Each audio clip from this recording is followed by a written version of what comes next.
everybody. This is Angela Buffington, and I want to welcome you back to the Back History Podcast, where we will be discussing back history stories, what makes people do what they do, and we just want you to, come in and watch us. And today I have a special guest here, Aaron Burton, who won the Trinity River Blues Society's Best Self CD. He's going to represent us in Memphis for the IBCs. Welcome, Aaron. How are you? I'm fine. Great to be here. Thanks for having me. Well, let's just jump right on in. Tell me, about why did you want to do the self-produced CD contest, and what drives you and motivates you to write your own songs. Well, I just made a CD, so I figure I might as well give that a shot. Send it to you, like I probably usually do. And what was the other question? Is about why was I writing these songs? What gives you your inspiration? Because you do a lot of original songs as well. Yes. What gives me my inspiration? I just love music, and I just like to write about things I know about, and like just not to cover a lot of stuff because usually you can find other people that are covering this stuff. Everybody's like, who's been a big part of me doing a lot of original stuff is Dono, the DJ from KNON. He was always encouraging me. I was gonna say something else, but he was always encouraging me to do original stuff. He liked to hear the original stuff. He's been a big influence on me, a big patron, I guess you would say. And kind of like you, he's a big, just you guys, the people that support us are so important and have a big influence on us. I mean, maybe a lot of people don't know, but if you're at a gig and you tell somebody that, hey, can you do this song? And you're like, oh man, I don't do that song anymore. And then you might go back home and say, well, I need to start doing that song again. Kind of getting off the subject, but Dono encouraged me to do a lot of it, and I think I would have anyhow. I got a lot to say, just like I think anybody else does. Everybody has a life, and I just talk about my life, kind of like EJ was saying. I got my own story and my own thing, and I just basically just talk about reality. So I noticed that you do a lot of traditional blues. What drives you to do that? Because you do a lot of more older. Yeah. Oh man, let me tell you. When I discovered that stuff, I mean, my dad had a great record collection. He had the Jimmy Reed and B.B. King and all kinds of other stuff. He had a very well-rounded, a lot of stuff. But he had a few blues records, a lot of soul. He had a whole lot of Motown and soul, but a lot of blues. Not a whole lot of blues, but the blues he had was, some of the stuff that was more popular, But at one point, I bought a CD by Yazoo Records, and I got them tattooed on me. I like them so much. And it was it's called like 15 years in the Mississippi Delta from like 1930 to 45 or something like that. And I was like, whoa, this is another world. This is different than anything I've ever heard. This is insane. So once I heard that, I was hooked. And that's another thing about writing your own stuff and playing your own stuff. These guys from way back in the day didn't have the advantage of the internet, obviously. Right. They just learned what they did learn. They learned from their neighbors or from their local community. So you got a great variety of East Coast Piedmont stuff. You got the Georgia stuff. You got the Texas stuff. You got the Mississippi stuff, And then you started to get some crossover when they started making records a little bit with Robert Johnson and stuff. He started listening. He was listening to a little records, and he had a little bit wasn't quite as local as the earlier cats, but I feel like there were geniuses that were untrained. I'm kind of unspoiled by education because they weren't musically educated or over, so their weird genius just got to shine, and it's just amazing. I don't think that'll ever happen again in history. It was a magical time. Yeah, it started out too a lot in the black church. I mean, we start out with a lot of the songs in the scene. It comes from the church, and that kind of raw emotion kind of thing started from the black churches, and so that's what they sung about. They basically they just sung about life. If the pig died, you sing about that. If you're hungry, you sing about that. If your woman cheated or your truck broke down, right? Kind of thing. You just write about what you know. Interesting too. There seemed to be a little bit of a conflict between the church music and the blues music, and that was interesting. Some people like Son House, like went, backslid or whatever, went one way and then went the other. He'd preach one moment, then he'd be singing the blues another moment. And I think we're all like that. We all got a good and bad side, you We know. do, I mean, yeah. not that the blues is the best. I feel like, to me, in my opinion, the blues is the truth. Like the truth, the real truth is what's really going on without any sugarcoating. And I'm not, I don't know, I feel like the church music is more like how you hope it's going to be or how you wish it would be. It's the idealized version of things. That's just my opinion or my look at it. You know, everybody has their own way of looking at things. But I feel like the blues is just so honest, you know, and it's not always pretty, No. but it's honest.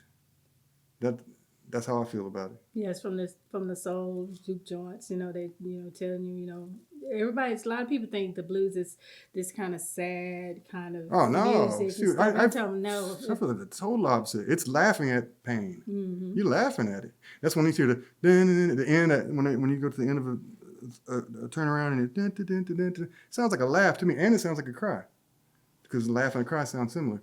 But I feel like you're laughing at the devil. You're laughing at your pain, and you're trying to make the best of it. Some songs are, you do have the songs that are more pensive and deep, but most of it's just like, I'm gonna live my life. I'm gonna deal with it and have some fun. Yep, that's what it is. I try to explain that too, especially trying to get the young people, more involved in the blues, and they be like, oh, I don't want to hear that old sad kind of music. Yeah. I said, well, what you don't realize, the blues is the mother, and a lot of those songs that you hear, the rhythms and all the chords and stuff came from the mother. I mean, that's where it came from. Yeah. So you're really listening to the blues. You just don't know it, Because I have to explain that. They even have me to go and do speaking engagements on the blues and stuff. And I always have to explain that it's not some kind of, I lost my dog and he got ran over. Yeah, that's more like country music. Yeah, it's like, no, that's not it. That's not it. You hear some sad stuff. Listen to some George Jones or something. But yeah, I'm glad that you're keeping that tradition going. And you've been playing that for 15 years at the GOAT. So I've been having that gig for, so 15. Tell me a little bit about that. Oh, it's been great. It's been a real blessing. It's the nice little. It's one of the few places that calls himself a blues bar. It's not 100%. Sometimes you can get some rock and roll in there and stuff, but and it's it's hit and miss. It's a Tuesday night gig. You never know what you're gonna get. Sometimes it's fun. Sometimes it's it's not the greatest night. I've been doing it a long time, so I've seen a lot of interesting stuff. But I've been able to have the pleasure to invite a lot of musicians who are kind enough to come and do a set with, not the greatest of pay, but it is Tuesday night, and most people don't have nothing else to do on a Tuesday night, and I really appreciate the people there. I really appreciate all these people coming out. DJs come out, and a ton of other people from this area and from touring. Sometimes I'll get people who are touring and they don't have, they just need to fill up a Tuesday night, and either they'll find me or like they know somebody like Hash Brown or somebody who's tied into these people. Into more of the bigger scene, and they'll say, "Hey, we can go play Tuesday night, if you don't got nothing to do." So I get some, lucky and get some people from out of town too. But yeah, I've been doing that for 15 years. So I just open it up, I play a little set, let the guests play a set, and I play another set. Maybe we jam together to see what happens, kind of thing. It's real low key. So I don't want to demand too much of them because I can't pay them too well. So I'm like, you can get out of here if you want. If you want to hang out and play a little more, it's cool. Whatever you want, man. Say, love you. You've been there 15 years, so something's right. I mean, you wouldn't be there. You know how venues are. So you do something right. I guess so. I just show up and do my job. I've been working lately. This kind of developed, but I don't know if you know the blues dancers. So I've been. They were coming like once a month. I'm like, hey, can I get you guys to come in more often? They're like, yeah, but you gotta hire this and that person, certain people they like. So I'm like, yes, I will. I'm getting this person, that person twice a month. I got like 5, 6, 7 artists that they like. So I'm getting them in twice a month. So that helps out the bottom line, and that's what it's all about. You gotta get people in there. But yeah, we've been doing that for 15 years, having a good old time. So what keeps you motivated to keep doing this? What you do? I mean, because you say the pay is not that good. Well, I mean, and things, and so you have to love it. I do love it. And it's hard.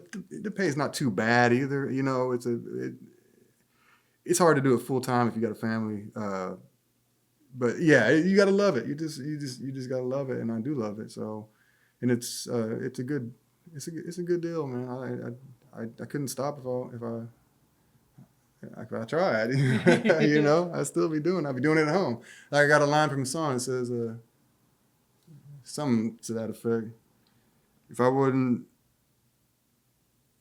playing right here. I'll be playing home for free. Something I forget now. I forget my own lines, but you know what I'm saying. I'll be doing it anyway, whether I was doing it out or doing it at home or whatever, you know. Yeah, because it seems like in most musicians, I mean, it's in you. Yes. It's just part of you. Once again, another song. It's like a John Lee Hooker. It's in you, and it's got to come. It's in him, and it's got to come out. It's got to come out.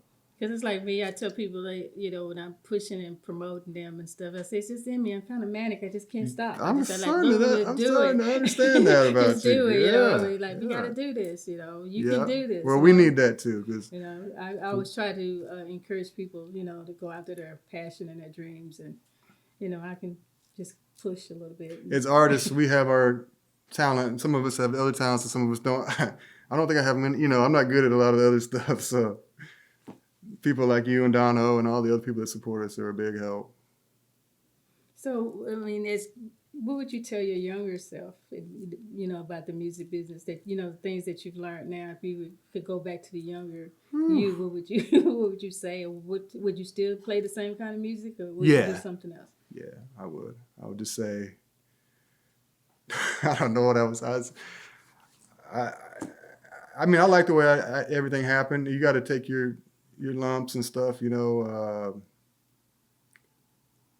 So I don't really know what I would say to myself. I like the way things unfolded. You know, it wasn't always pretty, but you have to learn your lessons. You know, you got to have thick skin. You know, you got to be able to just like a lot of other artistic endeavors, like being an author. You got to send your book to 70. You know, and you might get maybe a little nibble. That's the same thing with music. You got to believe in yourself and believe in what you're doing, and you can't care what other people think, and it's a blessing that there's people like you that care. Yeah, but as a musician, you just can't worry about what the other people think. You know, it's just you're not gonna. It's not the right business for you if you're gonna do that. Right. I tell people that all the time. You gotta have some thick ass skin. Just get out there. I might have to push you out there. I will do it. Go. Yeah, you gotta have that. That's what I'm saying. That thick skin. You gotta have it. You gotta just. And it's not easy, but it's something. That's the skill in itself. You gotta develop that skill, not worrying about it, and believing in what you think is good and what you think is important, and just let the chips fall. So when you picked up that guitar, what age were you when you picked up that? Well, my dad was a guitar player, and I think I learned a few chords like at 12, but then I put it down. And my brother started playing when I was about 18, and he started getting kind of good, and I was like, wow, that's pretty cool. So then I picked it back up. So about 18, I really started playing. And that was right about the same time I heard the blues recording, that old blues recording. So in a few other places, I heard some stuff like that, you know, and I was like, wow, that's really cool. And I didn't really ever think I'd be able, I don't know. I just started trying to play it, I guess. But I didn't start playing out till like I was almost 30. Oh, wow. Like 28 years old, started going to some open mics and stuff. That's good. That was determination. I mean, you know, because a lot of people wouldn't want to get out there. I tell people, you're never too old to do it. Right. Look at me, I'm doing a podcast, and I'm old as dirt. But I don't believe so you. You don't have to do it. Age doesn't matter. Just get out there. If you got a passion for it, just do it. Right. Yeah. Yeah. So where other places do you play, or where we can find your music at? Or well, I do this little thing down in Oak Cliff at a place called Bishop Exchange. I'm there every other Sunday. I actually saw EJ down there the other day. But yeah, it's a little happening little spot down in Oak Cliff where there's a lot of people running around, a lot of shops and stuff. I'm there every other Sunday, and then I got the shopping centers gig, which is kind of weird. But I do that every week, but it's 2 different places for the same company. And other than that, I guess I just pick up random stuff. But there's quite a bit of random stuff. I work through a few booking places, and so I get some random stuff. But I really found it really helpful to get those weekly or bi-weekly, so you don't have to worry about booking and you don't get your feelings hurt as much because you just already got the gig. You don't have to take that rejection or just like worry about it. So that's been my key to the success I've had as far as being able to keep this thing going, is just to have those little gigs. And to me, those gigs, they're great. I love it when people are happy and they're having a good time. But you know what? If nobody's there, it's paid rehearsal. Mm-hmm. And that, you know, that's my attitude, and it works. I feel like it's great because it's a different. When you rehearse at home, it's not the same as being out there on whatever system you got set up and in front of people, no matter how many it is. it's a different thing. You're singing loud, or you're just doing it. You're doing it differently than you do it at home. You know. That's true. So it's a great rehearsal. If nobody's there, just have a good attitude about it. You know. Yeah, Getting that's how I paid to feel rehearse. about when I go to do when I first started doing when I had to talk at festivals. I wouldn't talk at a festival at all, and I'd go lock up in the bathroom. And Tone Summers, God rest his soul, he said, "Oh no, you're gonna talk at this festival today." Oh my God! I said, "Oh no, I'm not." But you know, he said, "Mm-hmm." So I went in the restroom, sit in the stall like this, like oh, and then so some lady comes in, Angela Buffington. I'm like, yes. Tone says, come out of this bathroom. They have stopped the whole festival and everybody's waiting and looking for you. And sure enough, I walk out the walk of shame. I'm looking, everybody looking at me. So ever since then, I said, well, he gave me that push. Yeah. So then I said, well, I'm now you're pushing everybody else. He gave me that push. And he said, today you're going to talk. And I've been talking ever since. I've been talking with my hands. He said, I don't care what you talk with. You get out there on that stage. And now what I do is when I get ready to go and I tell myself, showtime. Yeah. I can tell you don't have a problem with it now. I just go out there, ready to go. And then I turn her back off and I go back and do whatever I was doing. But that's sometimes you have to have that push. And speaking of the back history, I mean, you mentioned Tone Summers. Summers. That's my history right there. I played football over at TCU when I got out of high school. I graduated from TCU. Did you? Yeah, I did. I didn't graduate, but I went there. But wow, what a coincidence. Well, another coincidence. I mean, Robert Ely, baby, come on. Yes. Oh, and UP Wilson. Remember that? Yeah. Oh yeah, those were the Fort Worth scene, Tone baby. took me under his wing, and he said, "You're gonna." That was a good scene too. Those guys, man, for real, yes, you are. And I've been doing it ever since. I didn't know he passed either. I'm sorry to hear that. Yeah, he did. Well, what a nice piece of history. For that Fort Worth blues scene was good, man. The Bluebird they had the Bluebird. They had one over there just west of downtown, and then they would play this other one called the Plaid Pig. Mm-hmm. Yeah, the Bluebird is the historical one. That's where Miss O and her brother and stuff, they owned that place. That's where all the guys started out. Texas Slim and Jackie Don Lowe and all of them. They would let them in underage, and that's where they would go and play and get all the musicians went there. I mean, everybody came to the Bluebird. Yeah. And then even people touring, so you never know who would be in there. That was mostly before my time. I know it was open for a while, and I did get to go there once and play one of the jams, but it was after the heyday, I think, you know. Yeah. But yeah, UP Wilson and Robert Ely, big reasons why I got into the blues. Yeah, big time. Those are some of the first real guys. How our stories how we all kind of cross paths and stuff and know the same. And then you go farther back, and what we were saying earlier, like, and you got the T-Bone Walkers and the Blind Lemon Jeffersons, and all these people are just from around here. And Ida Hopkins is not from right around here, but you know, just such a wealth of history right under our feet. Because I remember when Leon Bridges used to come through, and he through Fort Worth and stuff, and that's how we got to know him. And he's a nice guy. Yeah, he would come, and like you said, he would come to get the practice in front of people. Yeah, so. Yeah, it's good stuff. So tell us about your website. Where you can. Oh, my website would be aaronburton.net. And there's links to all my recordings, all the download places, whatever you call them, the streaming services. It's all there. My gigs are there. My bio's there. Some reviews and some pictures, and it's a fully operational website. And God bless whoever puts those together. It's a non-technical guy like me was able to. It looks all right, I think. But that's where you can find aaronburton.net. You can find all my information right there. All right, then.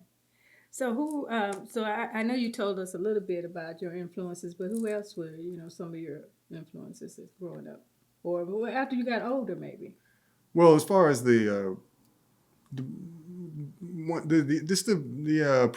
pre-war guys, the Blind Lemon Jefferson, Son House, Robert Johnson. I mean, the list really can go on and on. Blind Blake. I mean, if you go to look on the Yazoo Records catalog, that's a good place to go, because they also have great liner notes to tell you different things about how these guys tune their guitar, or how these people who wrote the liner notes think they tune their guitar. So sometimes I think they're wrong, but it's just really just say it's like a historical dive. But anybody who really recorded, mostly back in those days, it was good enough to get recorded. I found it really interesting because like I was saying earlier, they're just all so unique. Yeah, and so it was just all that older, mostly solo stuff that really, really captured my interest. I love all the other blues. I really, and that's what I was listening to before, and with Robert Ely and them, and then I found that other stuff, and I was like, well, this is even crazier to me, So in any of those old solo guys from back in the day, I'm crazy about them and super impressed, and always learning. I always go back every now and then and try to learn a few things, different tunings of they tune the guitar different. They play with the slide, or they did it, or they did like Blind Blake and played really intricate ragtime type of stuff, or they played like Muddy Waters or Robert Johnson and just played really hard, just slide and like an open tuning, or like the Texas, Blind Lemon Jefferson. He was like you can't even describe what he did. His playing was insane. It was crazy. So he had his own style, and everybody, like I said, everybody did. So that is my influence. When I was growing up, my dad was a musician, so. But that's probably why I put it down at 12. I didn't really want to be like my parent. You know how it is, But then I guess I went back to it. Yeah. So did your dad record or? Oh yeah, he played with a band called Bees Knees and Buster Brown. Oh, as a matter of fact, he played Anson Funderburg was in his band. Oh wow. Yeah. When I first got into the blues as a young person, my dad said, "You want me to introduce you to Anson?" And I was like, all nervous and stuff. And he introduced me to Anson, and went to his shows, and I was like, it's an honor to meet you. He goes, "It's an honor to meet you." I was like, "Oh, okay, thanks, man." He's a nice, him nicest guy in the world, But my dad, it wasn't really a blues band though. It was more like I don't know what you would call it, like Steely Dan type stuff, kind of maybe. Yeah, and so how you describe that? And then Buster Brown was more like a soul party band, and then like the two lead singers, keyboard, a big band, so he did that till about 5-10 years ago, and they finally hung it all up. The guy with the PA moved. Oh. That's what happens. Yeah. Well, Aaron, I'm so excited and so appreciative of you doing this podcast, coming on my show, The Back History, and telling us all your stories and people getting to know you more, because you're not one that's always out and doing a whole lot of, talking and interviewing. So I'm privileged. I feel privileged for you to come and do this podcast. I'm honored. I'm honored to be on this show so early in the run. So I'm going to say I knew Angela way back when, or when she first started this thing. Because when I hired you for the House of Blues, when I was booking for the House of Blues, you were my go-to guy for acoustic music. So you and E.J. Matthews, two of my favorites. I certainly appreciate the support. Yeah, that's good to be here with EJ, really, he's always loved his stuff since the minute I heard it. I was like, wow, that's something that I never heard. It's different. That guy is himself. Yeah. Well, thank you for being here. Thank you, everybody, for tuning in to the Black History podcast by Angela Buffington. If you want to know more about Trinity River Blues Society, you can go to trinityriverblues.org, our website, or you can go to all our social media platforms. We're on all of those. We have a podcast and YouTube. All you have to do is type in Trinity River Blues, and all our information will come up. And if you want to reach out to me, you can reach out to me at Angela at trinityriverblues.org. Until next time,